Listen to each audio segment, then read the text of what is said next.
Here's a preview from some of the clips from my recall webinar. Welcome to Play Your Way to a Great Recall. While everyone's waiting to start the webinar, just head off and grab a couple of low to medium value dog treats for an activity that we're going to do in a little bit. Okay, so today we're going to go through a number of key points regarding a recall, and we're going to learn about the variety of things that are involved. So one of the key things that's involved in a good recall is the recognition of high arousal and what impact that has on a recall. And we're going to look at the fact that a recall is a behavior chain with 4 different behaviors in it. We're going to look at games to teach each of the behaviors and strengthen them in isolation before we start putting them together. We are going to learn how to choose distractions, reinforcers, and also use Premack in the process of strengthening the behavior. And then we're going to put the pieces back together to get the whole recall. Once we have the whole recall together, then we also need to look at desensitizing the dog to high-level distractions through using controlled setups. And also, of course, the bane of everybody's existence is dogs that chase things. How do we call them off of those? So that's what the overview for today is going to be. So let's dive right in and talk about arousal, which is a key issue in recalls. Okay, so when we look at the second part of the behavior, or the chain, the turn away. So here's where the dog chooses to turn away from the thing, or the distraction, or the environment, whatever it is. And one of the things that I teach is an auto check-in.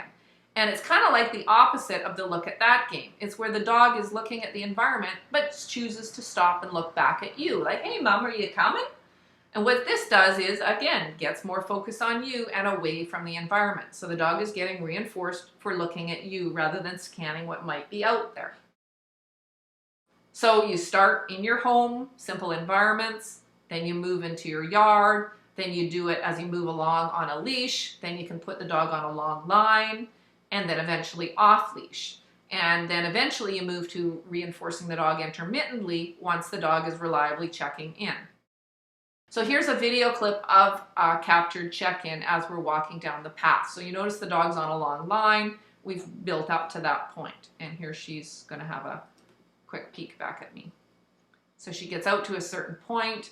If you stop, that'll often trigger the dog to go, hey, what's going on? Oh, there it is. I click and she comes running back to me. She's not really fast. This is just in the beginning of the training.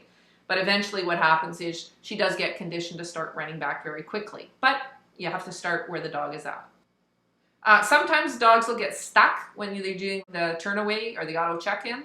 And so what you need to do is toss the treat in front of you, because otherwise the dog might think it's a healing exercise.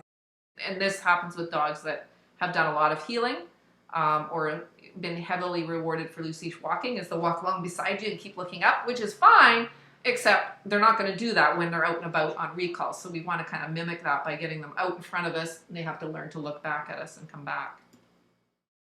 So for your dog, I want you to think about your 5 senses and make a list of the distractions. What are those things that he cannot resist?